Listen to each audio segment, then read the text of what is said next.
Yo, people, what you telling me back again for another Red Talk? Saeed, what you telling me, family? Yo, what's going on, man? What's good? What's good, man? Can't complain, man. You know them ones there. Alhamdulillah, as always. And yeah, man, I'm all blood. How are you, man? What are you I'm saying? calm. Yeah, not too bad, not too bad, bro. Man's just getting through the season, blood. Seems to be the Bro, it seems to be the current theme right now. bro, I swear down, bro. Like, it was actually good to not even stream about United yesterday, bro. Just to chill, you get me? Chill at the mobiles and just, yeah, man, just take away. But then again, it's like people want to still talk to you about United, isn't it? It's like you can't get away from it, man. We're Yep. 15th. It's Yeah. embarrassing, bro, when you deep it. Like, Yeah. it's crazy. You know what I'm saying? So, yeah, man, I've never been like more ready to kind of end the season. But Yep. brother, there's still a long time left, There's still 3 months, left of the season. People think it's not, it feels like it's like April, but it's not. It's way in February, guys, man. This ain't Hmm. no joke. You know what I mean? This ain't no joke. Like, we've still got 3 months to enjoy this if they obviously, what I mean, if the way we're going right now still continues, man. Yeah. So yeah, man. But yeah, there's a lot to dissect, man. But big up the chat, man. Hit the like button. Trust me, big up everyone inside. We got a lot to talk about.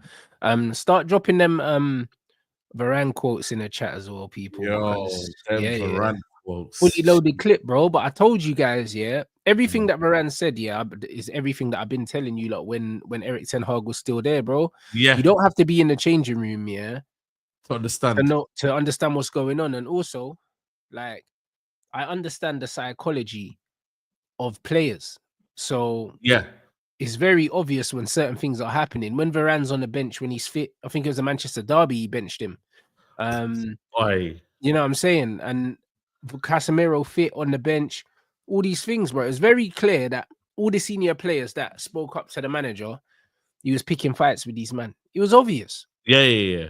Bro, you know what's mad, yeah? You know, at the time, remember we were talking about it, people were like, oh, you got an agenda against Ten Mm. Hag and you're making things up and you're making like things toxic. And brother, you can see like body language is so important, man, to understand. When Varane came on that day, I don't know what game it was. It might have been Galatasaray away when he came on, right? And he was pissed off. And Onana said, yo, man, like, yeah, pattern up in it, man. We got to play. We got a game to play. And he Yeah. was pissed off in it because he got dropped. I think Evans came off, I think it was. And Varane came off from the bench. You know what I Mm. mean? And there's so many situations you can see when Ahmad's pissed off and you can see in it, like he lost the dressing room, the manager, man. And the way he was managing the players was not right, bro. He wasn't really a good communicator. You know what I'm saying to you? And he didn't really know how to basically say what he was doing. And yeah, man, Varane broke it down and he just said, yo, this guy he's a crazy guy, bro. And it never really kind of went back to normal after that, bro. You know what You I'm could saying? see it though. You know what I mean? Mm. And you know what it is, yeah. I'm getting I'm getting tired of football fans not Yeah. understanding that football management is the same as any other kind of management in life. You're Yeah. dealing with people, bro. Yeah. So if you don't know how to deal with people, Mm. everything else goes out the window. Yeah. Everything else, bro. Ten Hag was a crap man manager, so he was never going to be good. He was never going to be good for Man United. Even the fact that Varane was like this guy, everything's super detailed, and he tries to Yeah. and Yeah. he tries to control every aspect of the game, bro. Players will never like that. I Mm. can't lie, especially good players. Mm. Good footballers, the worst thing you can do to good footballers is give them too much information.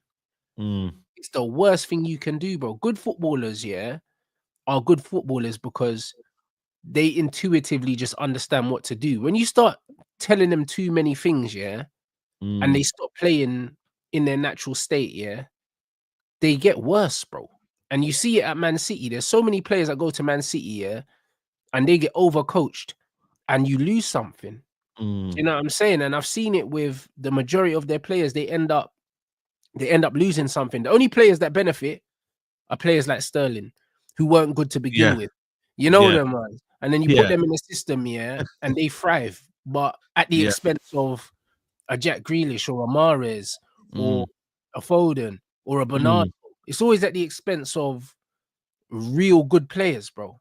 Do you know what I'm mm. saying? And 100%. You lot remember the clip that was going viral when Pep was shouting at Kevin De Bruyne, and Kevin De Bruyne told him to fuck off Yeah, because yeah, it's like, bro, basically, like yeah, I don't need basically, you to tell me how to play football, bro. Like, yeah, do you know what I'm saying? And as a coach, yeah, I'll be honest, yeah, these are international players. You shouldn't be teaching them how to play football. Like, if I'm mm, the coach, yeah, and I need to teach you how to play football at your big age, I'm just mm. not picking you. But yeah, and there's also the way you coach the minute, right? Like, you know, there's ways of going about it.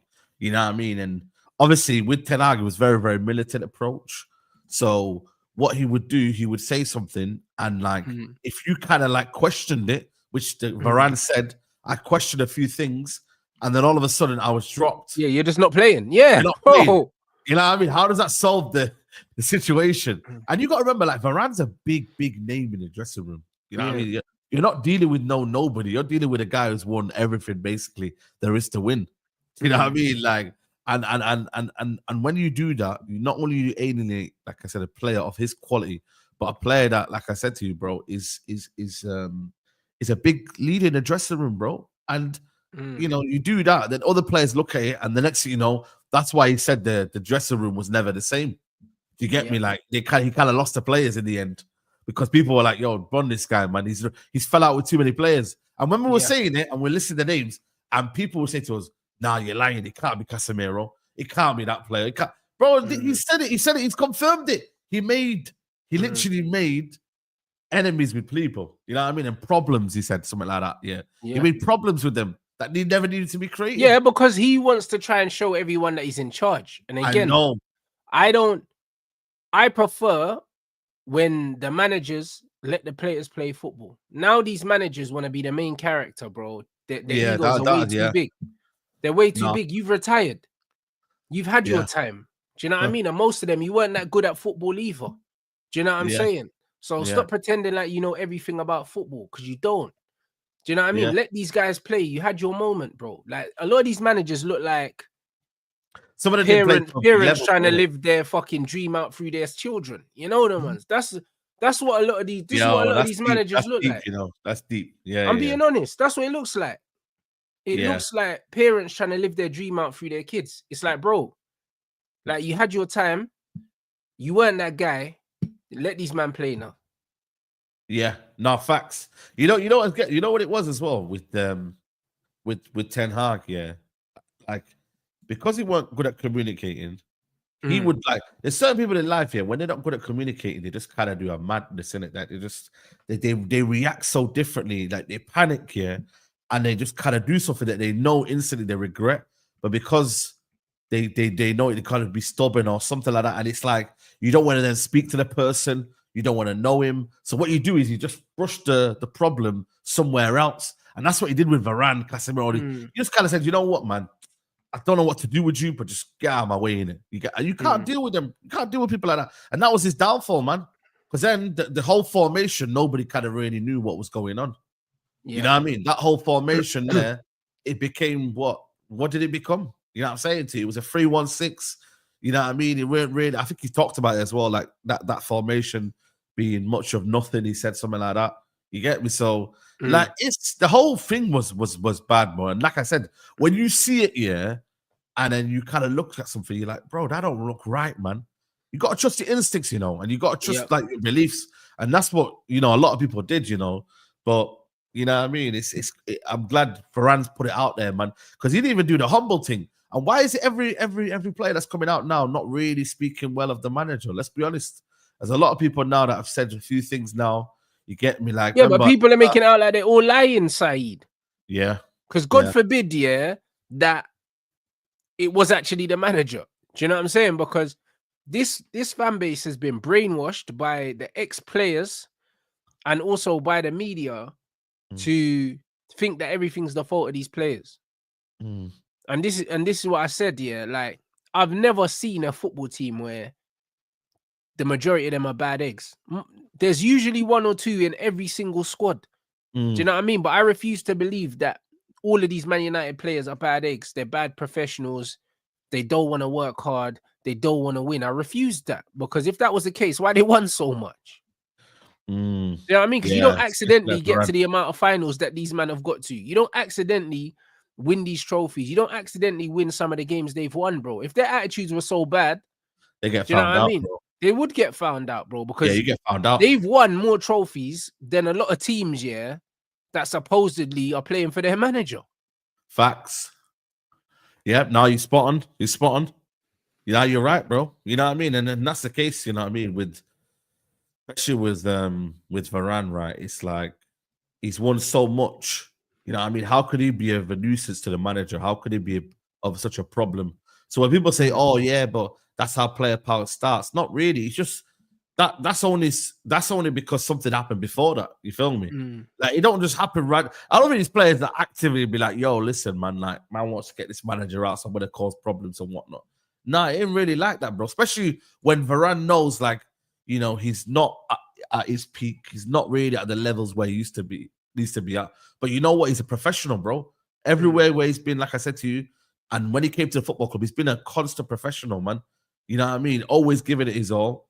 And ultimately, the manager made a big deal out of a situation that he felt threatened by. And that's what happens. I think with Ten Hag, when he felt threatened by something, yeah, he was just a different person, bro. And he kind of took it personally. You get me? Yeah, And but problem, that him feeling yeah, threatened comes from insecurity, because facts. he was never good enough to be Manchester United manager in the first place.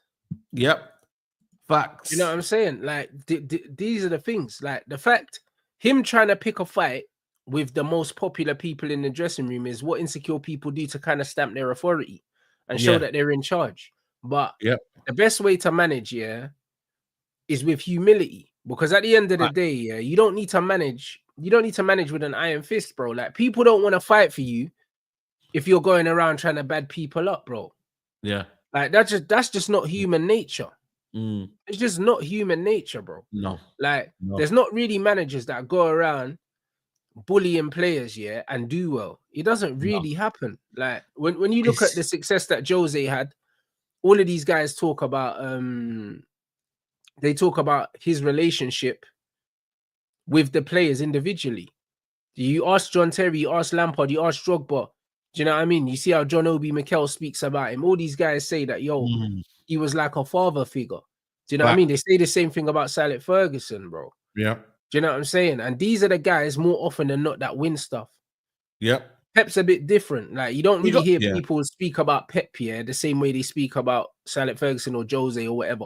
Pep's thing is just about you just do what I say, and people respect Pep because he wins, not necessarily because of his personality.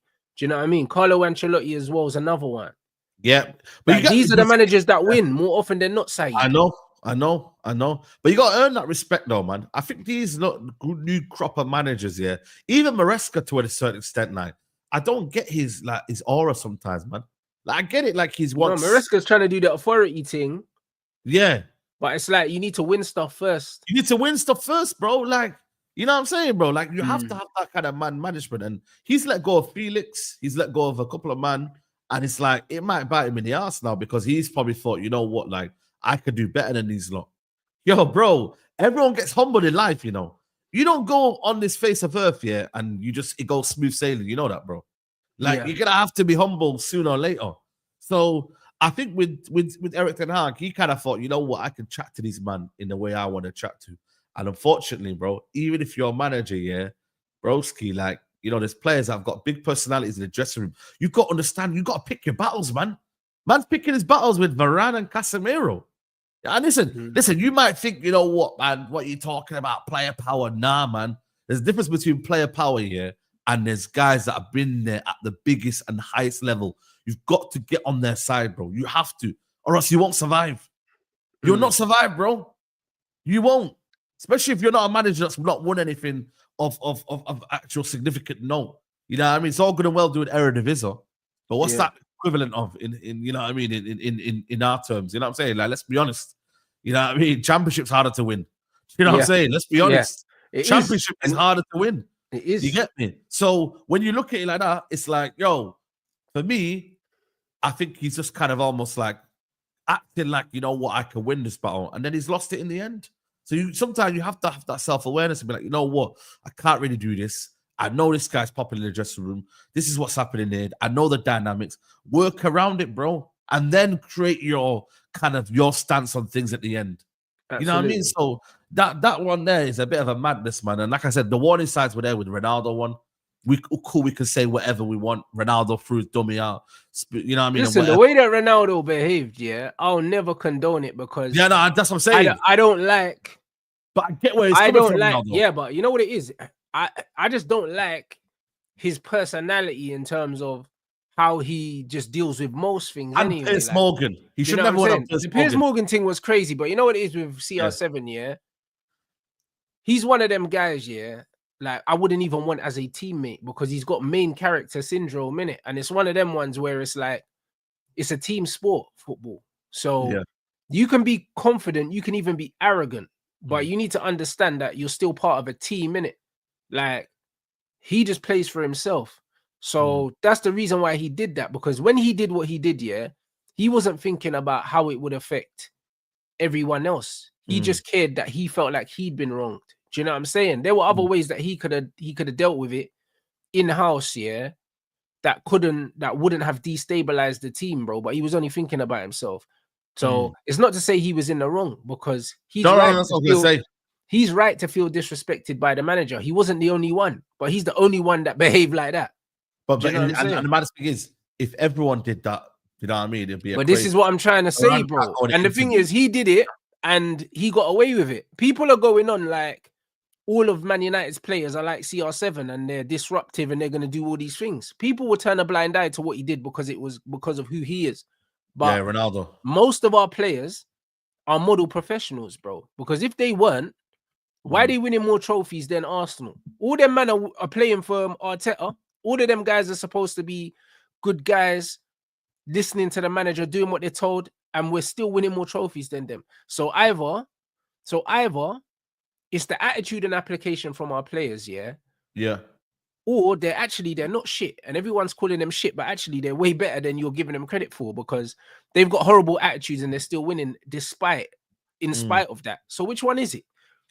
Which one is it exactly? It's a good question, man. You know what I mean? Which one is it, bro? Yeah. No, you're spot on. I look at like I said, the Ronaldo thing was a mad one, because obviously he kind of went on an interview and everyone was like, bro, man, relax yourself. Like, you get me? Like, man got on Piers Morgan, and it felt like he was just trying to do things for himself rather than the club.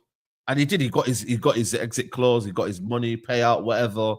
Cool. Say no more. The contract was cancelled. Varane didn't do that. Varane actually was training, was doing his thing.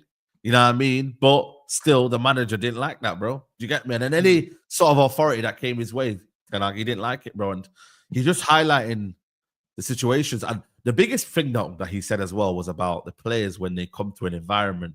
I don't know if you've seen that one about what did he say? I think someone could get the quotes in about a player just coming to a football club, like a young player.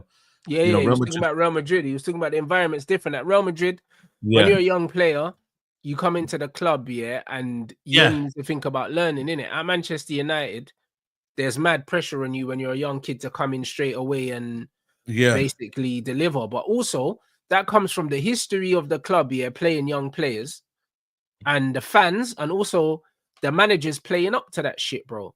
Do you know what I'm saying? Because they're like, oh, we have to play these young players. Like Kobe Mino's playing way too many minutes because the history of Man United is, oh, we just blood youth players, bro. If I was Man United manager, I'm not playing none of these guys, up front. I'm just not playing none of them unless I genuinely believe that they can help the team. Yeah. You know what I'm saying? I'm not just bringing them. I'm not just putting them on just to, like Oli gave Shola his debut just so we could be the youngest fucking player debut, and then we never saw him. In the Europa League, Now, what's the point of that? Yeah. Do you know what I mean? And this is what they do at Man United. Oh, like, we've got a record for always having a youth academy player since the World War in the team, so we just always have one. Do you know what I mean? Because it's really nice. But I don't care about that, bruv.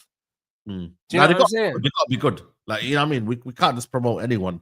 Can't give everyone opportunity. You know what I'm saying? Like, I think for me, the one on the weekend, that one was a perfect opportunity to pro Cheetah win earlier. You know what I'm saying? That kind of one I get, because bro, Hoyland weren't doing shit up front, bro. Yeah, I mean, we could have been there for another 90 minutes and it weren't great. But I do get where Varane was coming from. Like, when we bring in a player, like for example, Sancho, right? When we came in, there was not really a plan for Sancho because remember, Ollie said he's better on the left, but then he had Rashford on the left. So they didn't really look at that situation there. You get me? So when we're bringing in players in through, let's say, for example, we're bringing or we're buying players in, there's not really a kind of a, like we brought in Højlund, but let's be honest, his track record, what was that? Do you know what I mean? Man had one season at Atalanta, and then the other season, what did he have at Copenhagen? So we brought him in for what? Do you know what I mean?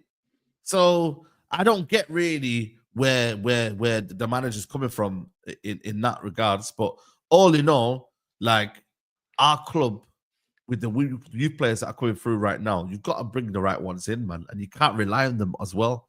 You know, you can't, bro. Do you know what I mean? Like look at Manu now, suffering now with the amount of games that he's been playing. Do you know what I mean? So, and you got to ease them in. He's playing loads of games and also playing in a system or a position that doesn't suit him. So it's not really helping his development. It's not helping his confidence. And ultimately, player development is about confidence. And this is why it doesn't matter what position players are playing in when they're playing. As long as they're playing well and they're in a successful team, they will develop, bro. Like when Foden was getting minutes for City, he played on the left, on the right, sometimes in the false 9, sometimes in the 8. You get in where you fit in, bro. At the moment, MLS is playing left back for Arsenal. Ethan's playing on the wing. That's not their positions. Do you know what I'm saying? It's all about playing a player where they're comfortable and where they're having success, bro. Most of Kobe's minutes have been struggle minutes, blood. In a team that's struggling, in a position that he's not comfortable, and it don't build confidence, bro. And on top of that, now he's picking up injuries, bro. So the way that they've managed him as well has been poor. Poor. Went to the Euros as well. Obviously, played a lot of games in the Euros, but he didn't really have a preseason. He got rushed back in. And the Amorim not rushing back in or something like that. Yeah, did he not play that first Community Shield as well? I'm sure he played. He did play the Community Shield with no preseason. That was no preseason. Yeah, man. Yeah, the way we've managed him has been crazy, bro. And these kind of players, bro, like, you know what I mean? If you start doing damage early on, bro, it's going to be hard to recover, man. Even though, like, they're still young and they're still growing and whatnot. But it's like, bro, like, and with Kobe as well, I don't know, man. I feel like for a player that doesn't like, you know, use his kind of, you know, in terms of his legs and whatnot and running and endurance, like, he's a player that wants the ball to feet. But we've actually just kind of, the Ten Hag football plus the way we played him at the start of Amorim's era, you get me? Like, it's been just running around, bro. You get me? Like, and that shouldn't happen, bro, with a player like him as well there.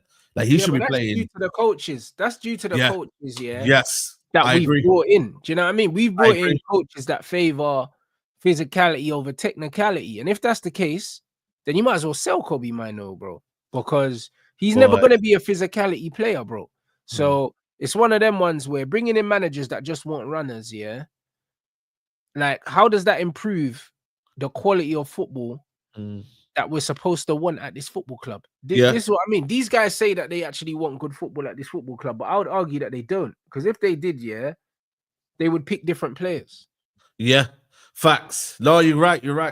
I don't get it, bro. I don't get it. Like, this is the thing, man. When we have talent, man, we just always mismanage it, man. It's really annoying, bro, because with Kobe Manu, you can clearly see, man, he don't want to do the running. You can clearly see he don't like it. It's not his game. You know what I mean? And we're not profiling him into the way we should be. And the fact of the matter is, like, you got to remember when he's now playing, it's like that last position that he had was what? What was the last game he's had? Was it striker? I think that's his last game, wasn't it? I think so, yeah. Yeah. I think that might be his last game, you know, playing a striker. Unless there's another game before that he played in central midfield. I could be wrong, chat. Let me know. No, man. he played one after, maybe, I think, in the 10 again, but oh yeah, no, but it was a bad game. It wasn't a good game. No, it wasn't a good game. It was Leicester, but that whole game was dead, bro. That whole game was dead, bro. He wasn't even really playing in the 10, bro. He was playing almost like deep. He was playing deep, bro.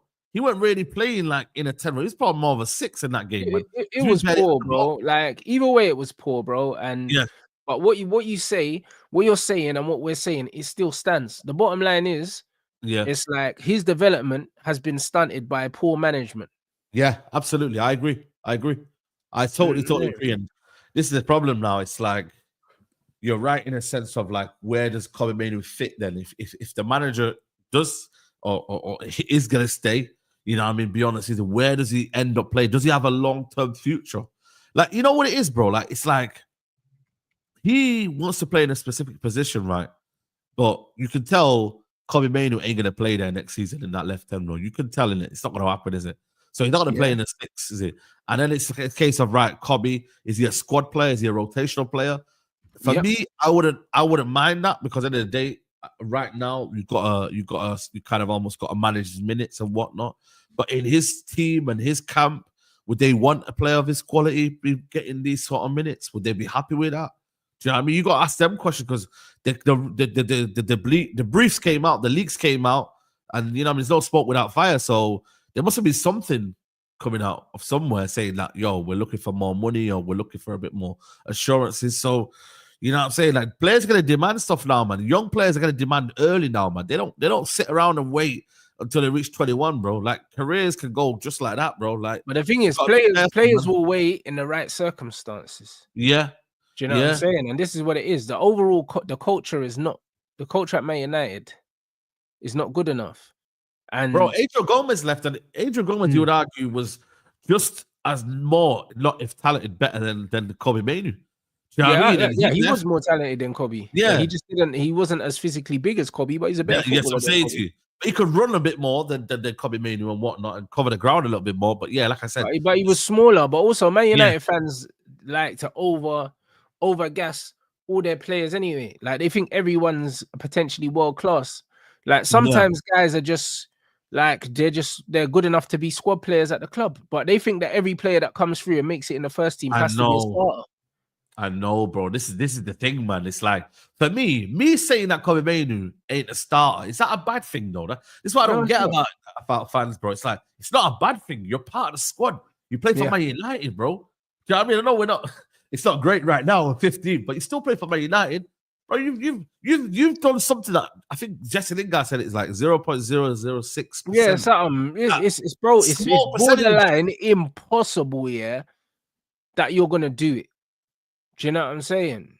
Yeah, so bro. It's one of them things where just because they made the first team, if you end up being like a Darren Fletcher, you end up coming through the Man United Academy and being a squad player, up until you're like 27, then you go somewhere else and for your last big contract, you still had a solid career, bro. Solid career, I mean? Bro. Like I said, the West Browns and these guys, that these man come through the academy and they have solid careers at Man United as squad options, bro. Like, now they think everyone that comes through has to start.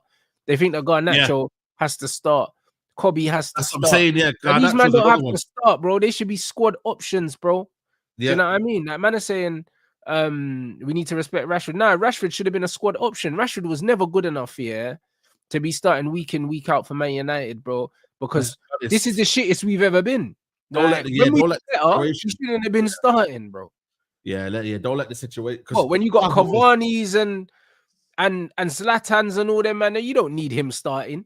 You know them, because he was never better than Martial. It's just that Martial really get game time at the start of his career. Like, when he was at Van Gaal, he got his game time. But when Mourinho came in, he kind of like wasn't really getting the game time. He probably was getting, because it was obviously Sanchez came through, and you know what I mean, there was other players that were in. But all the players you're mentioning are better than him. That's what I'm saying. So he was always a squad level player at this club. He was always squad level, bro. It's just that we boosted him up, not myself, but people boosted him up to make it look like he should be leading the line and gave him the number 10. But really, he should have always been, second or third off the bench. That's what he should have been. Like, he should have never been the main guy. But when you're bad, you know what I mean? This is what happens, bro. You get me? Like, players that are not that good will become the key players. Yeah, I mean, look, we got Hoyland as our number 9, bro. But this is why we got to sign better players, Saeed. And this is why I said, everyone's talking about the coach, but really and truly, the coach is the least important thing. Like, people are saying, like, in the chat. Now, I think someone said earlier, the coach is the most important thing in football. Bro, I would argue that the coach is the least important thing in football. Because if you've got everything else right, if you've got the recruitment right, if you've got the academy to first team pathway right, in terms of the right players are getting pushed into the first team. They're buying the right players for the academy that can come into the first team. You've got the right recruitment for the first team. Do you know what I'm saying? The manager is the least important thing because you've got players there already, bro. That's why it doesn't matter who. That's why Roberto Di Matteo won a Champions League with Chelsea, because everything else was fine. Roman was there. Do you know what I'm saying? The players were already there.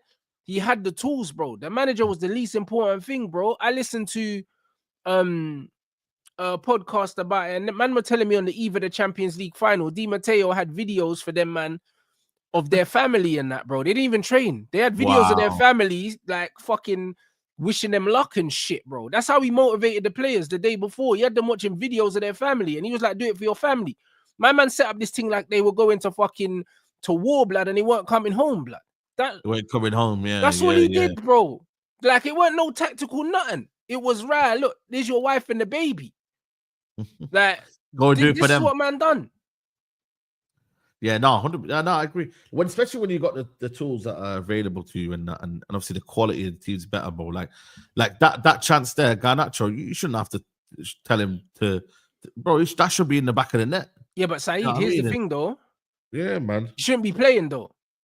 That's my. No, I agree. If you're a coach, yeah. If you're a coach, and you understand, yeah, a player can't give you something, yeah, and you ask them to do it, it gets to a point where it's no longer the player's fault because they're doing the best they can. I agree with that one. I don't blame Garnacho for missing that chance because he's rubbish. You know them ones. I would have played someone else. So then we don't have that problem. Do you know what I mean? The difference between a lot of these he's looking into the team because I'm not saying there's no one else out there. There probably is. There's loads of people out there, bro. There's players in the youth team that are better than him. They're not as experienced as him, but they're better than him, bro. Saeed, I'm telling you, the manager don't have to pick Garnacho. Yeah, but I'm saying he would never pick them, though. He would never. Yeah, but that's on him, though, my brother. Yeah, you know what I'm saying? Because the way I see it is, I agree. Your job as a coach, yeah, is to pick the best team to do the job, bro. For me, that don't include Garnacho and Højlund, bro. I'll rather play the youth players, or I'll change the system, yeah, so I don't need wide players, bro, and I'll just play a diamond midfield, bro. Because Ahmad's injured. So if I'm the coach, yeah, I'm looking at the players I got left. I'm saying, right, I'm not playing Garnacho. So I'm playing Xerxes and someone else in a two blood up front, and I'm just playing a diamond because I've got no wingers. Because that's what I've got. I'll just adapt to what I've got. I'll just be like, fuck it. I got no wingers. We're playing a diamond, or we're playing a 4-2-2 or something, because I just don't have it, bro. I'm not playing him, bro. Do you understand what I'm saying? Like, it's one of them things where if as a manager, if I know I can't rely on you to do something, I'm just not gonna play you. Now, I'm not gonna play you and then blame you for not being able to do something I know that you can't do. Do you understand what I'm saying? Because then it's my fault. Yeah, it's my fucking fault. We'll get gassed about the Leicester game where he came on, obviously made the impact in that, and then you're straight into the team. This is the problem we've got right now. You know what I'm saying? Yeah. So when I look at this team right now, obviously the manager has got not a lot to work with, but I feel like for me, it's like these small little details now. Can you correct them? Can you now not play Højlund? Is he going to get away with that? Because when he had everything to work with, he wasn't doing it though. Yeah, no, that's another problem as well. When he did, that's what I'm saying. And that's one of my kind of worries about the managers, that I don't think for me, we've had really an injury crisis. When I look at Tottenham, they've had an injury crisis. United have only just got one in the last week. You know what I mean? When we've had Lisandro, Ahmad, and Kobe being out. Like, other than that, like, we've been. It's not really a crisis, bro. We're only pissed because no, that's what I'm saying. No one else we don't really care about, if we're being honest. Yeah. Because Ugarte and Eriksen were just illness. They'll be back.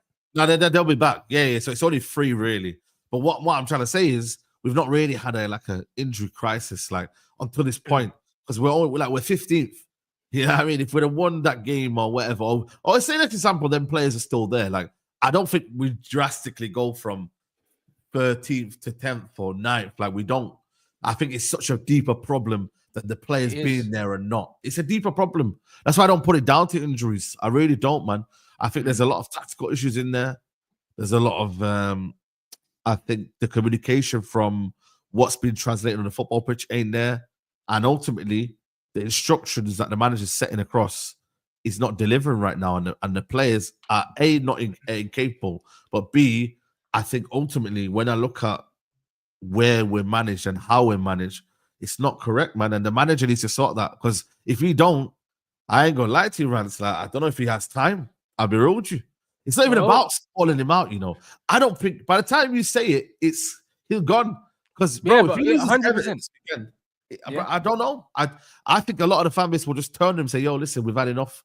You know what I mean? And that's it, bro. Because you can't keep losing games. That's my worry, bro. Look what Varane said about Eric Ten Hag, yeah. And Eric Ten Hag finished in the top 4 in his first season and won a trophy, so he got the benefit of the doubt. The reason why Ten Hag was allowed to survive this long is because he won in his first season. Because with Eric Ten Hag, he was saying that, he lost the dressing room. There was a disconnect. There was all these other things. So players can come out and they can say that they're behind the manager and stuff like that. But bro, the more they lose, the more he's going to lose the players. Yeah. Do you understand? Like, it's not a situation where man are saying you should give him time. Natural human nature is, he's failing in front of their eyes, so they're gonna lose trust. Do you know what I'm saying? Like, as a footballer, every time the referee knocks on that dressing room door and you go out onto the pitch, you go out to battle. Every time you go out to battle, you're losing. Yeah. You're losing. Every time. It gets to a point where you're like, yo, these men are just sending us out to die. Yeah. that's what it turns into that. And then all of a sudden, you're second guessing everything. You can't play your game. You're losing. And then you're getting abuse online and people are blaming you.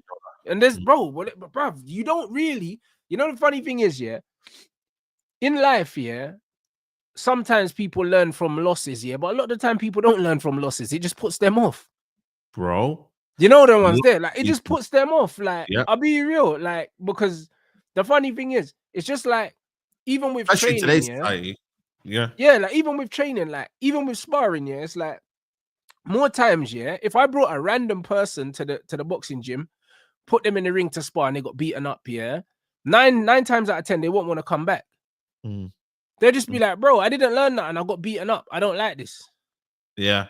Do you know what I'm saying? Because it's bro, true. When you just imagine if I sent you in there with no instructions, or I gave you mad instructions you didn't understand and you're getting beaten up. And every week you come back to training, I just put you in the ring and say, and you just get beaten up. You'll get to the point where you're like, yo, this you is just getting me punched up. I can't defend myself in there. Do you know what I'm saying? And you're just getting fucked up. It's insane, bro. Like, bro, most people in life would just say, no, I'm not coming back. Yeah. And rightly so. Yeah. Now, rightly so. They don't trust me to protect them. Because, bro, like, you're saying you got my best interest at heart, but you're just sending me in there to get beaten up. Do you know what I'm saying? Yeah, no, and you know what it is, bro? There's actually no benefit in losing, man. People can say, you know what, man, like, losing is good and losing will expose this and that. But really and truly, bro, when you're seeing that the manager is not benefiting from it, and you can see visibly it's affecting him now, because this manager is an emotional manager. It's not someone who's like, you know what I mean? Like, he's very emotional. So it doesn't, bro, it won't help him. Like, yo, you can't lose. If we lose this weekend, 9 out of 12, is it? Like, no, it's already 9 out of 13, bro, and it could be like, 10 out of 14, blood. 10? Yeah, bro, we've lost 9 already, cuss. Oh, is it? Oh, shit. Yeah, my bad. That's crazy, man. So it's 10 out of 14. That for me is ludicrous, man. How much did Graham Potter get sacked? Was it 12 or something? I don't know what it was. Bro, brother, he's already lost more than Lampard or something like that. That Lampard lost when Lampard got potted. So you get me? It's looking spooky. No, bro. You know what it is, bro? I don't know, man. It's one of them where it's like anything happens now, it's like it's just inevitable, isn't it? Like, you can't really change because results. You need results, man. You have to get results. Like, if you don't get results, like, that's the baseline for any manager. Like, whether you're the best, you know what I mean, or whatnot, or whatever. Like, baseline is like, yo, you need to get results. You know what I mean? Cool. You build performances, whatever. But as a manager, you first aim right now is to get results on the board and start doing your job, right? And he said it himself. I need results. So when you're not getting that, it's very difficult for you to kind of say to yourself, you deserve it. And he knows as well more than anyone, Rant, you know. He knows if he doesn't get results, he's getting sacked. He said it before. But the thing is, he's saying it, yeah. I think he's saying it to keep saying it slightly to keep the pressure off himself. You know, nah, I don't think he is, you know. No, Rant, I think he is because he knows he's failing, bro. Because you know what it is. You know what I noticed with this manager, yeah. I thought I was gonna see a lot more kind of charisma and swagger, yeah, but he's giving up. It's low key. Not saying he's giving up here, but it's quickly turned in. Yeah, exactly. His energy is quickly changed from someone that seemed really, really sure of himself to someone that's kind of almost like he's trying to reassure himself that he knows what he's doing. You know, he's saying it's hard. But at the start, he was saying ride the storm. But now he's saying it's hard. But it's like, why are you telling us that it's hard, bro? Almost like you want us to give you sympathy. Like, you're on millions of pounds a year. You're not getting no sympathy from me, bro. Do you know what I'm saying? And this is the thing. For someone to come out and say, yo, it's hard, that's someone that wants sympathy. That's someone that wants a bit of empathy from people. That's someone that's struggling, mate. Do you know what I'm saying? Like, that's the truth. Like, obviously, this job here is bigger than he thought. Difficult job, yeah. It's a difficult job. It is a difficult job, but at the same time, it's not. You know them ones? Like, it's one of them ones where it's difficult, but then it's not difficult. Because bro, I know you know what it is. You're making it more difficult than it needs to be. Yeah. But if you do a David Moyes, and listen, I'm not saying we want to be that team, yeah. But if you do a David Moyes, all of a sudden the perspective around you changes, man. You know what I mean? And that's what you got to do until the end of the season. Like, cool, we want to see good football, don't get me wrong. But ultimately, if you win, it buys you time all the time. Every manager's shown it. Winning, and then it breeds to whatever. It can go down one route where you end up building your philosophy and building your style of play, or you could do what Ten Hag did, and it just kind of masks the bad performance and you get found out in the end. But right now, with the context of one signing in through the door in Dorgu, we're not going to really include Heaven. One signing the door for Dorgu, you got brought in November. Like, we can accept maybe not seeing the style in its totality because of them reasons. You're changing the system, whatever. But bottom line is, when you don't get the results and it doesn't come through, that's where a lot of people are like, you know what, man? And the magnitude, we're not talking about like two losses in 5 and then a draw. We're talking about, bro, look at this. It's not great, bro. You're saying 10 losses. That's mad. But, bro, you know what it is, yeah? People talk about how hard this job is, yeah? But then look at Ruud's record at United and look at Ruud's record at Leicester and tell me what the difference is. The difference is he had better players at Man United.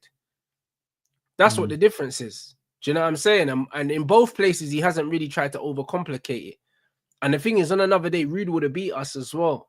So he would have been. That's what I was going to say. On another day, he would have beat us. So Ruud van Nistelrooy, yeah. The reason why I like Ruud van Nistelrooy as a template is he's literally the template of a manager that came in, yeah, didn't try and do anything elaborate. He just done the basic things. That's all he did. The one saving grace I would say, though, is that Amorim came in, and by doing his own way, you were going to see a difference in results. Yeah, but I hear that. But not to this level. Yeah, but bro, I'll be real, yeah. You have to give him that benefit of the doubt, though, as well. Yeah, but bro, it's one of them ones. Even if it's a small sample size, yeah, you need to understand, yeah, that like, if you want to get better football, you just need to play better players, bro. It's that simple. A lot of football fans think, yeah, that good football comes from having a coach that's going to get you to do loads of different things. If I wanted this Man United team to play better football, I'd just play their better footballers. Yeah, it's not funny. It's not difficult. Do you know what I mean? Like, it's no surprise, yeah, that the best goals we saw, the goal that Ahmad scored, yeah, when Eriksen came off the bench and dinked the ball to him, yeah, guess what? Eriksen's probably the only player in that position that can play that pass. So you play Eriksen. If you want better football, you play Eriksen. If you want better football, you play Kobe Mino. If you want better football, you play Xerxes. If you want better football, you play Ahmad. You play the technical players. The problem is the manager don't want to play, all the technical players. He wants to play runners instead, bro. That's just all it is, bro. Like, it's not rocket science, bro. Everyone's talking about running and running this and running that. You just gotta get best out of your players, bro. Come on, man. And then I'm seeing fucking 38-year-old Luka Modric still playing in the Champions League and stuff. A man are telling me this player ain't got legs. This player can't do nothing. This player can't do nothing. And I'm seeing fucking what's his name? Yuri Tielemans for Aston Villa. He can't fucking run, but this guy's playing every week, and Aston Villa, are popping teams in the Champions League. A man are telling me, nah, but everyone's got to be able to run. It's the modern game and all this, bruv. Shut up, man.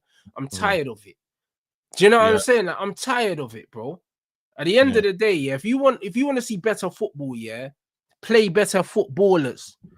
Not just better footballers technically, but better footballers psychologically. Guys that understand the game. Guys that make decisions. Casemiro gets benched on Saturday then. But who knows, innit? Like who even knows? The bottom line is, United play our best football when Cass is on the pitch. Because he moves the ball better. Because he moves the ball better than Ugarte and Bruno from that midfield. Bruno does. Oh man, I'm done with Bruno, man. That brother there, bro. I swear down, man. That guy needs to be sold number 1, man, in the summer. But you know what? The bottom line is, though, Rancy, it's that you've just got to allow your players to be playing better. We need to be playing better with the group of players he's got. Like, you've got to. Yeah, but you have to let them play. Yeah, I know, and that's what he needs to do. But I don't know if I don't know if you can magically work this. I don't know.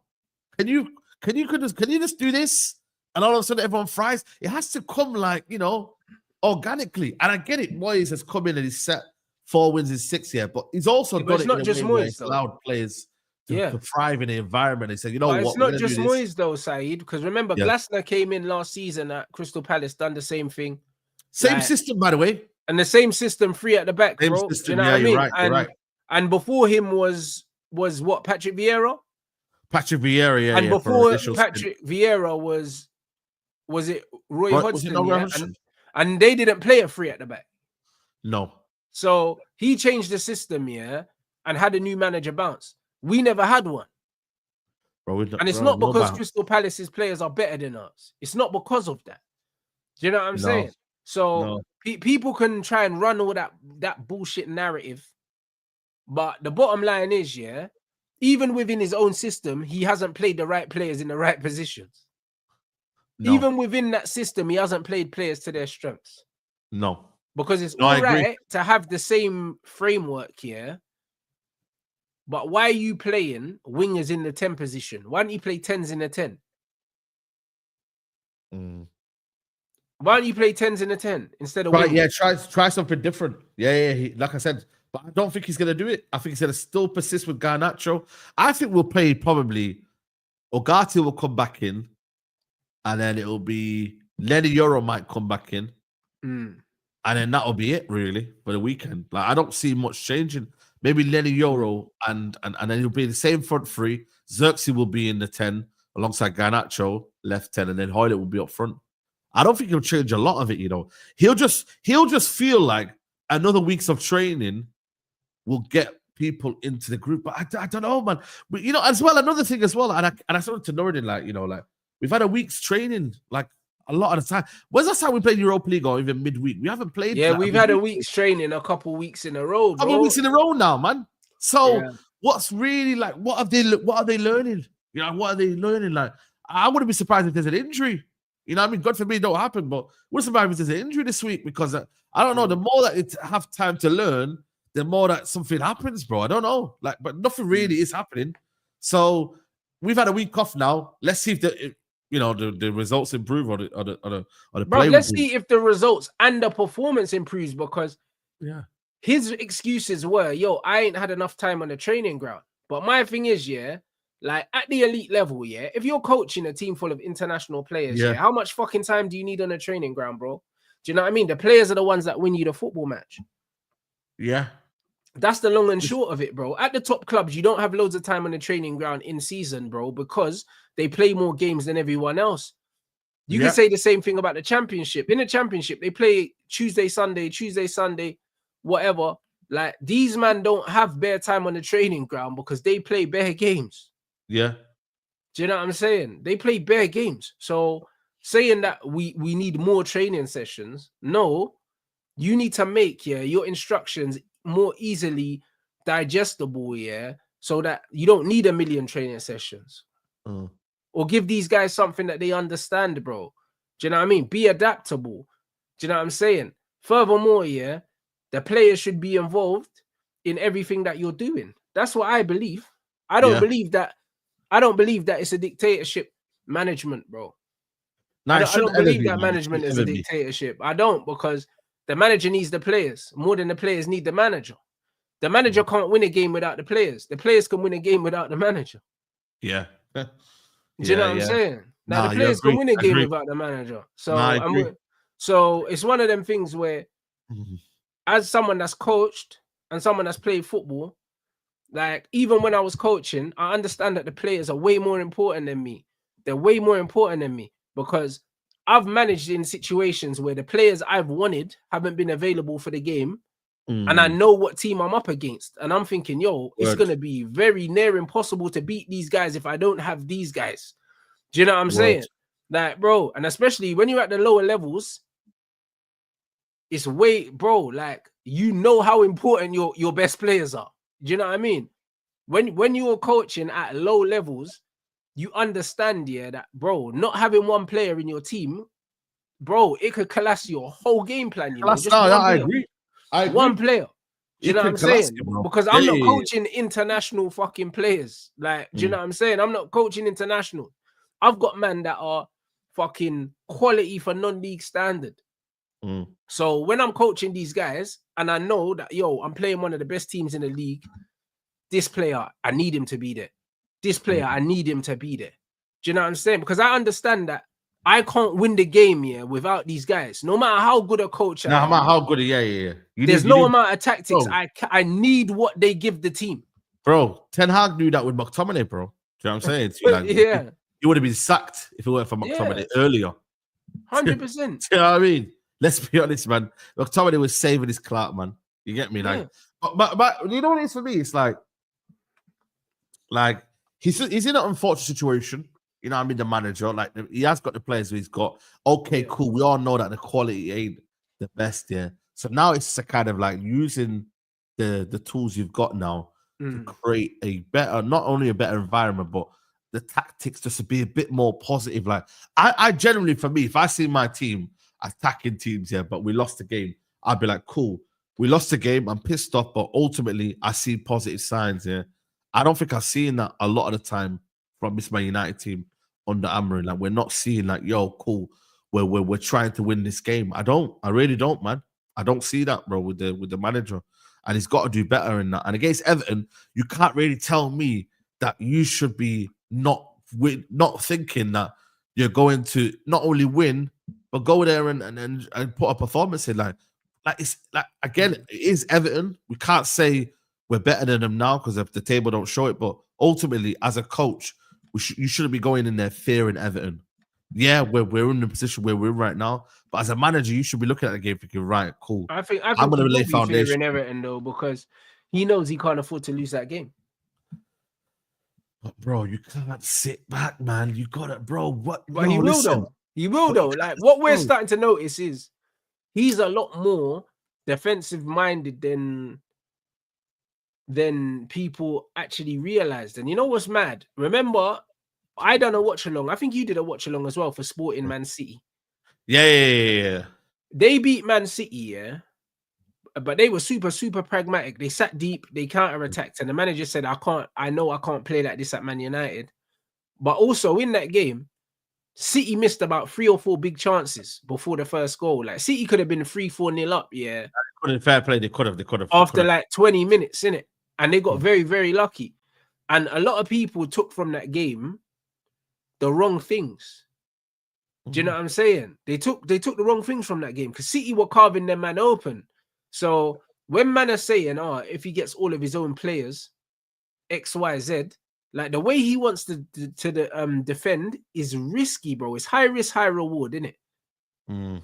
It's high risk, high reward, bro. And it's one of them things where he can simplify the way he defends, but he chooses not to do that. Instead, he plays defenders there because he could play. He's saying it's easier to have defenders as wing backs because you don't have to teach them how to defend. But that's not true. If you're teaching a player how to mark man for man, whether they're a defender or not a defender, you're still teaching them a different method because these men are not used to it.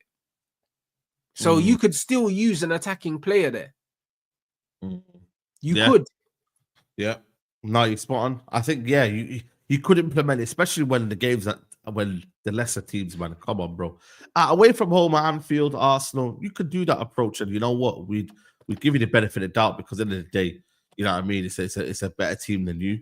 But ultimately, bro, when you're facing teams like Leicester and you're getting absolutely done over, when you're playing these so-called lesser teams, even a Tottenham team, I don't really care. They're rubbish, man. And I don't think any Tottenham fan, were awful, man. They're awful. But like I said, bro, look how easy it was for them to play through us at times.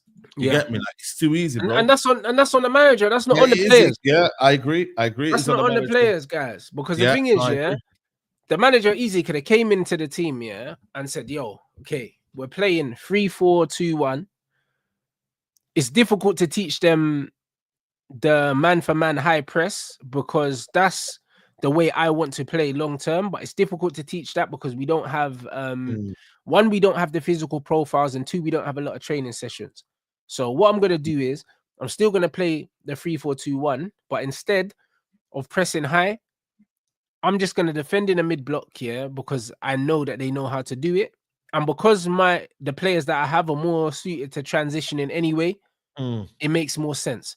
So it makes more sense, yeah. So at the beginning, I'm gonna still play the same shape, but I'm just gonna play with a defensive mid block.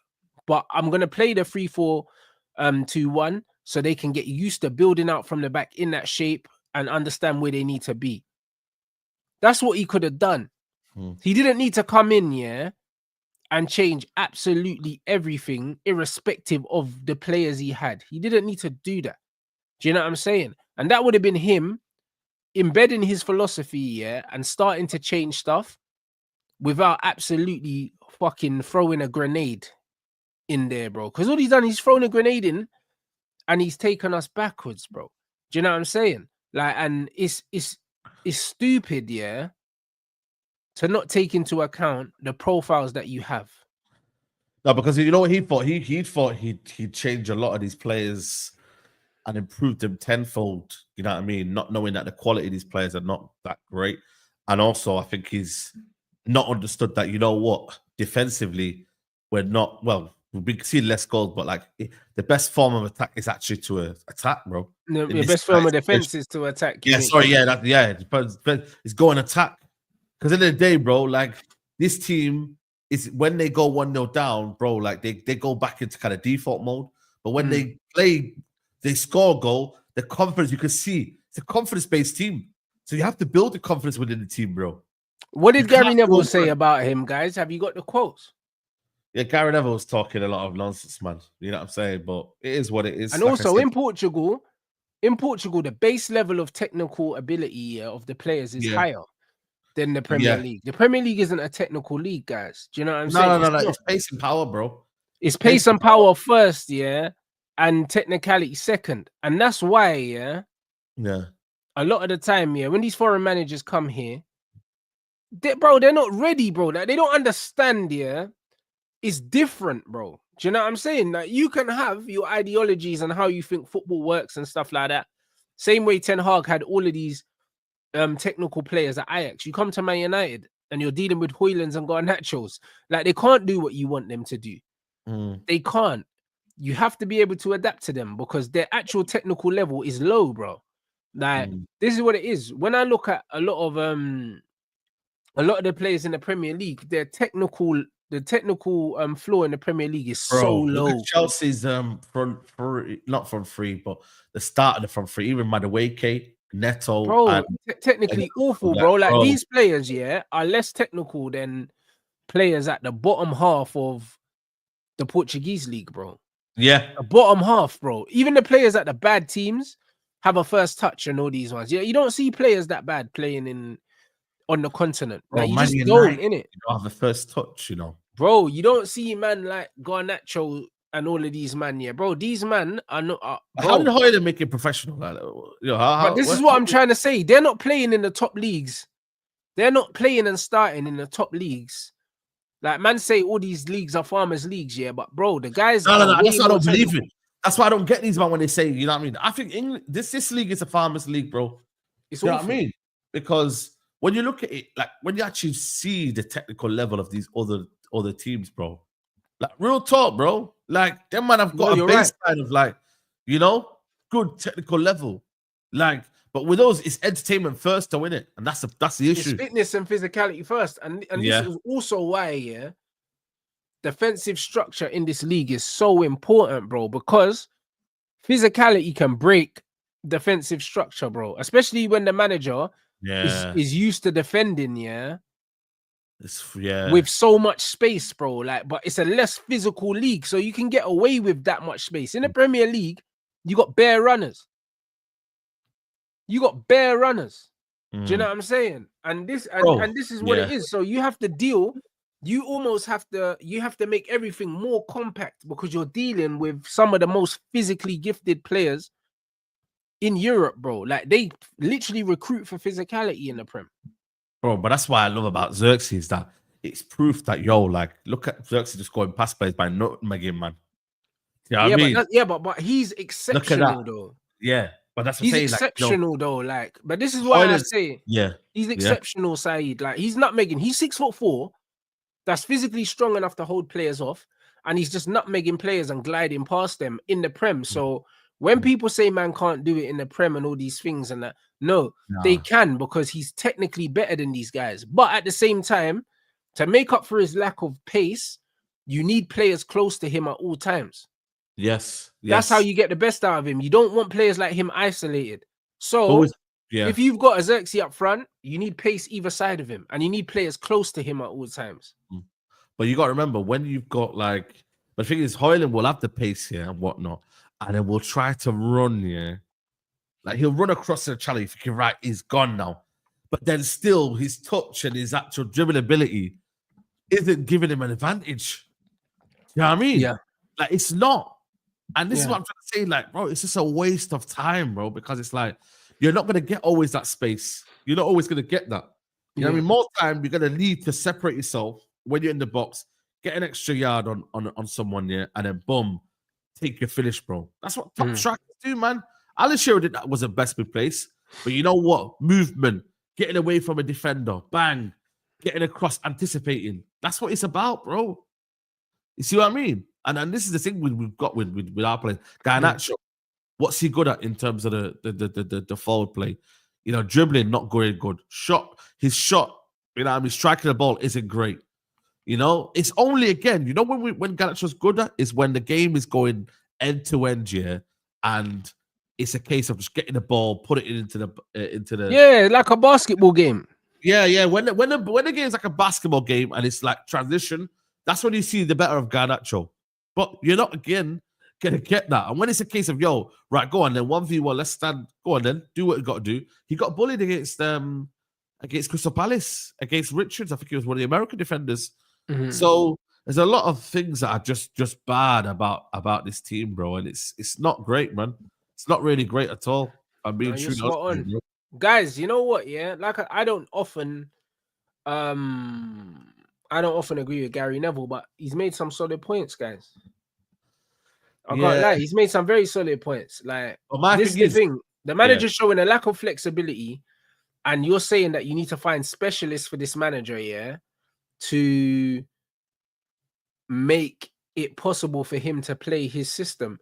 And it's not a free at the back thing, because remember, Van Gaal, didn't need specialists to play his system. He was playing Timothy Fosu-Mensah, right centre back. Yeah. And he was a centre midfielder. Yeah. You know what I'm saying? So he didn't need specialists, bro, because he understood, how to simplify a formation or a philosophy and make it almost foolproof, because Van Gaal used to coach children. He was literally a PE teacher. So it's one of them ones where he understood how to make the system easy to digest for players that even if they're really, really young, they can know what's expected of them. This manager's system almost seems like is so complex and it needs such specific characters. Yeah, it does, bro. I'm telling that you, now, even he don't know what he's doing. No, bro, it needs specific, bro. You get me? But then again, like I said to you, when we had everyone fit, we didn't see it, bro, in its totality, and that's the worry, man. Had these injuries came from the start, yeah, we would have been like, fair enough. You know what, man? We got to be careful with that situation. But they never came. It never really materialized, bro. You've seen it in patches against Arsenal and maybe Liverpool, but bro, and maybe Man City. But the problem is, you haven't seen it in the games where I want to see it against a team where we're meant to beat 3 or 4-0. Because that's where most of the time you play. You play against this team most times of the week, bro. Like, you don't play. Yeah. You play City once every other while, you know what I mean? And boom, and then it's a big game, big 6 game, cool. But the bread and butter, the games that we're losing are the teams that we should be beating. Like, we should be beating Brighton at home. We should be beating Palace at home. But this is my problem. This is why when people turn around and tell me this is a 15th place team, and I'm like, nah. No, like, it's not, bro. It's don't let everyone gaslight you into it. It's never. It's absolutely not, bro. Bro. We're not 15th. That's one thing I will not accept, bro. I mean, people might accept him, like, you know, but you can't say that this team is a thingy, bro. It's not. Trust me, it's not, bro. It's not, bro. And that's it. That's damning. That's damning the manager. And like I said, I don't know many managers that survived this. This will be very, very unprecedented, man. If he ends up surviving this, like, to be in this position, he's got to win a trophy. But again, bro, we thought that when David Moyes got given an 8-year contract, you remember that he was gonna stay, and they sacked David Moyes after how many months? 7 months or something like that. 7, 8 months. Yeah. It was, well, he was gone by April, I think it was. Yeah. Do you know what I'm saying? So if David Moyes can get sacked here on an 8-year contract, then as much as Man United want to do a rebuild, it's like, this is unprecedented, though. This is bro. This is like 15th, 16th, though, isn't it? Yeah, and it's like, not guaranteed he makes it, bro. Yeah. I'm not saying I'm calling for his head, Rance, but if he was to get sacked, like, it's inexcusable to be finished in this position. And for you then to say, right, cool, you know what, he still deserves his job. You can't argue with the facts, bro. You can't. You're 15, bro. It's like one of them, man. You gotta say, yo, do you know what I mean, bro? Like, United should not be there. What happened? What gone wrong? Okay, you lost 10 out of whatever, but you can't argue with the facts. And it sounds crazy because you want it to work because you know he's a good manager, but if you lose them amount of games, it's come on, bro. Like, nobody can save you then, bro. And that's just the reality. No one. The manager's always going to be the one that gets sacked. It's harsh because I would get rid of a lot of players before the manager, but that don't work. That's how. But the thing is, if I'm the owner, I'm still doing both, because if you're getting rid of the players, you're getting rid of the players for the club, the culture, and also obviously the wage bill as well. Yeah, You're recruiting for the club, because if you want to make Manchester United a sustainable football club and a business, and then you need to get rid of certain players off the wage bill. You need to be bringing in young talent. You need to be doing all these other things. Like, the coach should just be someone that can take what they're given, and do the best that they can with the profiles that they're given. Isn't that the whole point of having Jason Wilcox in charge, in terms of having what they call it? He's responsible for basically the framework, the football we're supposed to play, the play model, the game model. So if you've got a Wilcox, then all you need is a coach that should carry out the game model. There should be a predetermined game model. So you need a flexible coach. But then what I don't know what should happen. It's rare that they make statements in it and they say, right, we're fully backing the manager and whatnot. No, it's not. I don't know. They said it with Van Gaal, and then they sacked him like 2 weeks later. Yeah. My thing is, right, is like, okay, say for example, I want the manager to stay until he gets his players in, right? But I can't guarantee you there's going to be results that help him in his favor, right? So then you've got to make a decision then before the summer transfer window, because then you've got to allow the other manager who's then going to take over, if this is a scenario, by the way, to then bring in his players. You can't then sack him in September. Then, you know what I'm saying? And then you no. You can't do that. You don't want to make the same mistake again. We've got to be able to identify, are you backing him or are you going to sack him? Which one is it? Because we don't want to make the same mistake again. We're in September. Half I the don't, players I of don't, that I don't think manager, they need to tell us. I don't think they need to tell us, bro. I think they need to see the season but out. they consciously need to make a decision and say, yo, listen, what are we doing here? Are we backing the manager? We're giving the play, we're gonna ride through the storm and we're gonna take this in, and it's gonna be hard, difficult, whatever. Or, like I said to you, they back him or they sack him, but it's not till next season or whatever it is, or whenever they decide to do it. So it's difficult, man, because for me, it's like we're gonna have the same situation as last year, and you need to be able to have because if he's playing a back five or whatever we're doing right now in terms of 3 at the back system and obviously 2 wing backs, that's catered towards that system, you know. And if you don't do that, then it's like, what are you then doing? Who's the next manager? What sort of players are you bringing for him? So it's difficult, man. It's difficult, but again, like I said to you, we have to judge these next results. You know what I mean? Because you can't keep on losing. So we have to see how this materializes. He wins against Everton, cool. Buys him a bit of time. It gives him a bit of confidence. See what happens then. Can you then go on a 2-game run like we did?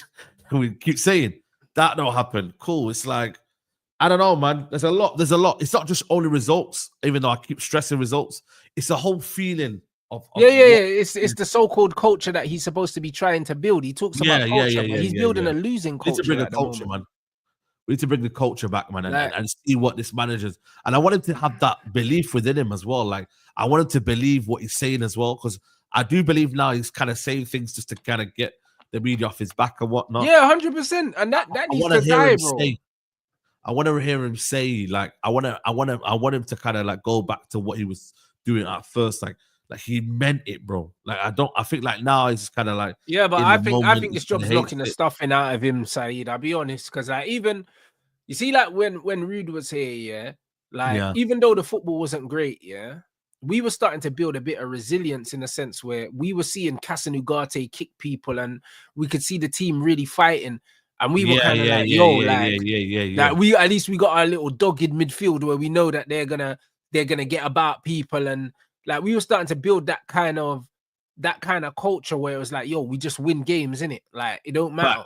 And it's all right to scumbag it for a little while, but the culture of losing every week, this is not the kind of culture we want to be building, bro. I'll be honest, like, it doesn't help the manager, it don't help the players. And even to what Ibrahim's saying here, about Neville talking about with the Xerxes thing, he's spot on. And this is why I tell you, man, Xerxes is a striker, because when you play Xerxes in midfield, he don't want to do midfield. He don't want to do midfield marking. He don't want to be, even though he will win tackles and he will press, he presses like a striker. He doesn't pick up midfield positions off the ball. So Neville's saying, yo, probably there's more gaps with the 2 players behind him because he's not tracking runners and stuff. But he's not a midfielder, so he's not going to track runners. And that's why he should play in the 9 and be allowed to roam like he always does. And you give the midfield running responsibilities and tracking runners to someone who's actually a midfielder. Højlund is the one that should have been dropped because Højlund wasn't doing nothing in that midfield. But the manager said also that he don't really see the Xerxes as a striker. I don't know if you've seen the quotes. I know. He said he's not a clear 9. Do you know what I'm saying? And I'm just like, you're not a clear coach at the moment. Wow. You're not a clear coach. Yeah, that's crazy. I can't lie. Yeah. You're not a clear coach, bruv. Do you know what I'm saying? Because it's not showing it, is it? You know what I mean? Yeah, you're right. You're spawned. You're not a clear coach, bruv. Like, the thing is, you're always, for me, you got to start the baseline off at least then, because then you can have runners off Xerxes if you need to, innit? Feel me? Yeah. Like my thing is like, yo, like the front guy has to be Xerxes, bro. Don't matter. At the end of the day, we're not like it's 10 men, bro, with Højlund up front. It's 10 men. You're not building anything off Højlund. You're not. You're literally not building anything off him. And that's the damning thing about it, bro. You're not building nothing. Exactly. Look, how much is it going to cost for Amorim to get all of his own players? It's probably going to cost about 700 million. The amount that it costs Eric Ten Hag. It's bleak. I can't lie to you. I don't know where the money's going to come from. I don't know what players are going to come to him without. If we don't get, we have to get some sort of Europe.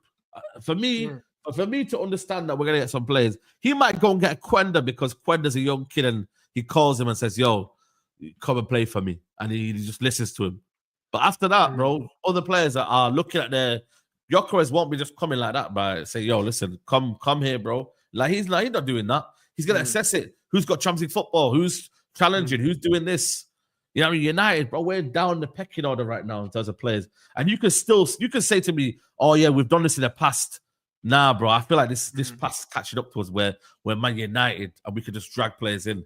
I don't know, bro. I'll be real with you, man. So Yeah. that has to be a project, that has to be a style. People have to see what's going on. They're looking at us right now. They're seeing us in this position right now, 50. Yeah. You know, they're seeing players that should be playing, that aren't playing, and and you know what I mean, bro? Like, can I fit in the system? Would it suit my game? There's a lot of things to look at, bro. You get me? Like, you can clearly see that's a 3-4-3 formation in a way that when you go in there, if it don't work out for you, that's you just kind of wasted. So I don't know. I really don't know in terms of players, bro, and whatever he gets. Like, I'm just thinking short term right now, bro. I'll be real with you. Anyone talk about players and Osimhen and all this, needs to allow this, bro, man. Talk about what now, bro. Osimhen's wank, bro. You know what I'm saying? And this is what I'm saying. People want him. Bro, but this is my problem with football now. This is my problem with football now. People would rather, have a less fucking talented footballer like Osimhen, up front than Xerxes, because of a perceived shirt, because he's a 9 blood. What does that even mean? Like, you know them ones. I would rather go out, and get a wide player that's gonna score me goals and have a better footballer down the middle, bro. Because it's not about 9s and 10s and all of these things. Do you know what I'm saying? You're saying get Xerxes in the middle, but then build better brother. Imagine having Osimhen down the middle, and fucking Garnacho on the left, bro. What kind of football do you think you're gonna see? There's no build up. There's no nothing. Brother, what kind of football do you think you're gonna see? Do you know what I mean? Like, what are we talking about? I'd rather have a player that can actually play football in the middle of the pitch and source my goals from elsewhere. Do you know what I'm saying? I'd rather source my goals from elsewhere, because I actually understand football. Goals don't just score goals by themselves. Like, chances have to be created. Therefore, you need better players to create these chances and knit the football together.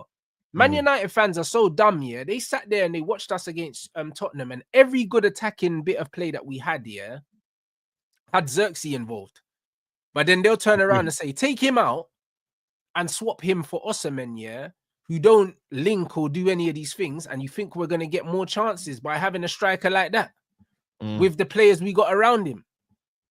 Make it fucking make sense, bro. It don't make no sense. If we take away his creative ability, and just put an out-and-out finisher there, we create less.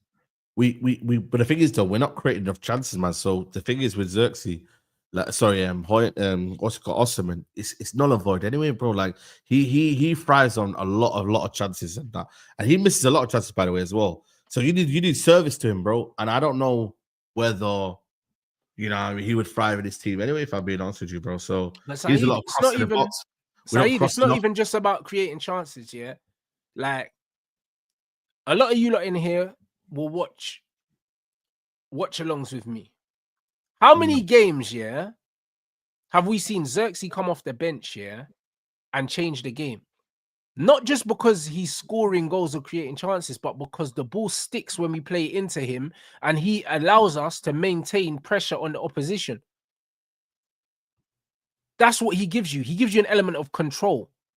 Osimhen, you don't have a striker like that. He doesn't give you control in attacking areas. He's the final piece. He's the finisher. So bringing in a finisher that doesn't give you control in the final third or in build-up does not solve the problems we have. This is what people don't understand. Man United fans are so dumb. They always think that we're one player away from solving our problems. Yeah, no, 100%. It's a structural thing. It's not one player. It's not one player, bro. Do you know what I'm saying? The fact that we're not creating chances, it's not one player. These men always think it's one player, bro. It's not one player. You don't understand football. You don't understand it at all. The reason why we're not scoring goals is not because of our striker, bro. It's not because of that. Arsenal have scored bare goals. And they got Havertz up front, bro. And he's not scoring the goals.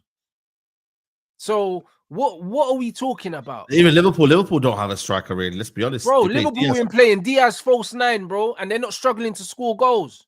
They don't have an Osimhen. So why are they top of the league? Why they scored so many goals? Like, man are talking shit. Oh, we need a 20-goal a season striker. Where are they, bro? Because no one else has got them. Brother. You know what I'm saying, bro? Man are telling me, oh, we need a proper 9 rants. We need a 20-goal a season striker. What, like Mo Salah? Man, you ain't getting that, man. What, like Mo Salah? That. Is that what proper number 9 looks like? Mo Salah? That's what I want to know. Because this is what these men are talking about. Them men are like, no, we need Saeed, we need a 20-goal a season number 9. That's gonna solve all of our fucking problems. This is what I mean, bro. These man, we had Lukaku. We got bottom set fans, bro. But we had Lukaku, didn't solve anything in the end. We had so many strikes that you all guys would want and rave about. Bro, when we had Martial, they said he wasn't a proper number 9. They said Rashford was a 9. Then we played Rashford up front, and then they said Rashford's not a 9. Do you know what I'm saying? Now we're seeing, we miss you, Martial. You know what I'm saying? Brother, when we had Martial, they said he's not a 9, he's a winger. He's too lazy, man, isn't it? They said Rashford's the striker. We played Rashford up front. Rashford said he don't want to fucking play up front. He's a winger too. Who's a fucking striker then? Brother, you know, man, listen, you know what it is, bro? Like, for me, it's like, Man United fans, we're not qualified, man. Shout out to Musa, man. You know what I mean? But you know what it is, bro? I think ultimately, bro, like, I've always looked at the striker being the final jigsaw in this Man United team, especially this Man United team, bro, more than anything. Like, we need so many other things around us right now, bro. Midfield, the wing backs, especially a right wing back. You're looking at the midfield alongside Ugarte, whoever it is. You know what I mean? The right 10, the left 10. There's so much there that's missing, bro, that I look at a number 9 solving everything, bro. Because for you to get number 9, this should be in the right environment, bro. You get me? You can't just look at a proper number 9. Someone put he's coming to the right environment. He's coming to the right environment, Jimenez. Bro, man said a proper number 9 helps us, but definitely don't fix us. It don't even help us. It don't help us. Do you know what I'm saying? Like a number 9, is the cherry on top of the cake, bro. There's no cake, bruv. There's no cake. I said he got no flour. Bro, exactly. The reason why Sir Alex Ferguson said, yo, go get me Van Persie and we'll win the league is because we had everything else. We had everything else. And he was like, just get me Van Persie. And then he said to everyone there, and he said, yo, get him the ball and he'll win us the league. That's what he said to them. But we had to have everything first.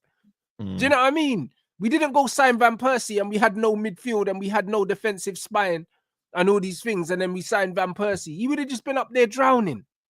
Do you know what I mean? Jose with Drogba as well. He said to Roman, don't speak, just pay. Get me Drogba. And he won him the league, bro. Don't tell me about signing strikers when you ain't got your fucking house in order, bro. There's no striker on this planet that's scoring goals at this football club. There's none. Not consistently. I don't care who you think they are, bro. You'd have to fucking design them yourself on FIFA. Create them yourself. They're not fucking scoring goals here, bro. It's fancy, innit, though? Imagine you go and get a Yoker as a whoever, Osimhen, but then you still got...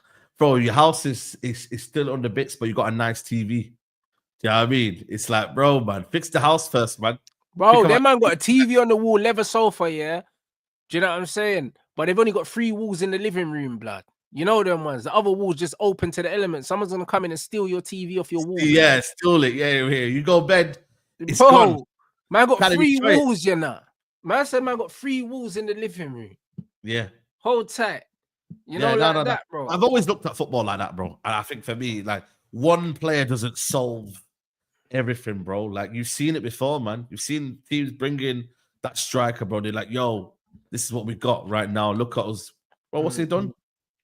What's it done, man? You know what I'm saying? So many players that bought strikers in, and it's not really done much because the rest of the team ain't great. Feel me? So, like, for us, the foundation of the teams, is still missing. Especially with the way that's the system we want to play, Ruben Amorim. You get me? Like, it's a lot missing, man. There's a lot missing. Nah, there is 100%, bro. The thing is, yeah, I'm saying Man United fans want a Erling type striker, but one, there's not loads in the world, and two, yeah, bro. If you Bro, ask Pep, yeah, Pep don't even want an Erling type striker. You know them ones. That was a club signing. You can tell, bro. Do you know what I'm saying? 100% it was a club signing. That's Yeah, why yeah, yeah. even when he scores, Pep's still shouting at him because Pep's like, bro, Yeah. you don't do nothing, like, you know, Nah, like it was that. one of them where the club said, "Yo, we're making this signing, and you can't do anything about it, Bro, bro." 100%, bro. Like Hold Pep's that. had to accommodate his whole system, yeah, to Erling. But you can tell that Pep don't even really fuck with the having Bro. to like fit a whole system around a brother that don't move. Bro, it's like I think he had, I'm not saying it's similar to Zlatan, yeah, but remember when Zlatan was there and he was just almost like a lump up front, right? He didn't like him. They fell out. You get me? Like he prefers specific strikers. Go look at his career now. You know what I mean? When you look at his career and today, right now, like most of them are technical based. No, 100%. You get me? I mean, So, hey guys, let's get these lights up, please. Do you know what I mean? Hit the 1,000. We got 2.5K in here. We're gonna redirect to Man Them Talk. Let me go through the super chats as well. Obviously, man, like to keep the conversation flowing and obviously interact with the chat. Man said, as much as I like what you do and I watch you and Saeed, it's fine that you don't like Ronaldo. What's the difference between what Sancho did? It's not similar. It's not similar. Like Sancho reacted on social media to basically refute allegations about his character. That's got nothing to do with Ronaldo going on television and smoking everyone blood. Like it's not even close to the same. Do you know what I'm saying? It's not even close to the same because it's not like the manager came out publicly, said something about Ronaldo, and then he came out to defend himself. That's not how I remember that shit going down, innit? He wanted out the club, so he basically threw a grenade in the works because he wanted to get out and he wanted his contract terminated and he got what he wanted. So, like, it is what it is, bro. Like, I understand why Ronaldo didn't like Ten Hag. I believe Ten Hag did disrespect him, but at the same time, I think that Ronaldo needed to be a bit part player at Man United and he wanted to play every week and start every week, and that was never going to end well. So, and even Oli said he didn't want Ronaldo. It was thrust upon him. He didn't have a choice. Oli was building a team, brought in Sancho, this, that, and the other, and then they told him, yo, Ronaldo's coming back. He didn't expect to have Ronaldo in the team that season. So I think that United's biggest mistake was bringing him back in the first place. If we didn't bring him back, then none of this would have happened in the first place. I don't think it was a good move. Do you know what I'm saying? They brought him in because they were scared that he was going to go to Manchester City. But the truth is, City weren't going to sign him. So it is what it is. Man said Italians being racist again. We need to go in for Lookman this summer. He just released a statement. What was his statement? Because apparently the managers came out and said he's shit at penalties or something. Yeah, he's shit at penalties, and he said he felt like it was disrespected and that. Did they go out? Yeah, they went out. I think Club Bruges beat them, man. Did they Club Bruges beat them? So what? What did he miss the penalty that made them go out? Not really. No, it was what is it? 3-1 at that 3-0 at that point. I didn't watch it, but he said about it saddens me on a day like this to have to write this statement, most of all because what we achieved together as a great team as City being singled out in the manner I have not only hurts but only feels disrespectful, not at least because of the immense hard work and commitment I put in each other every day to help bring success for the club.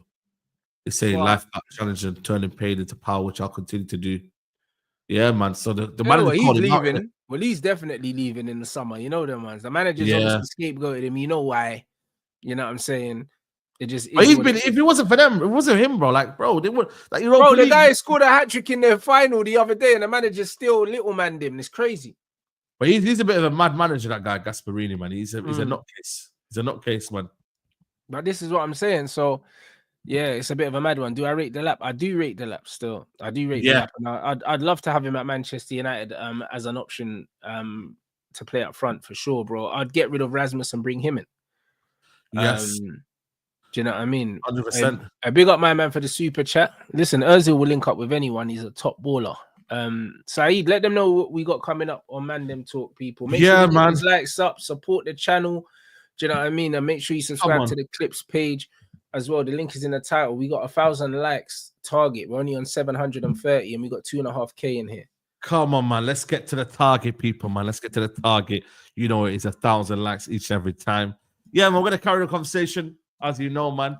We're also going to look at the financial results, what that what the implications are for the club and whatnot. There was some rumors, some numbers that came out today. So yeah, man, we're gonna talk and carry on the conversation. But big up to Rance's channel each and every time.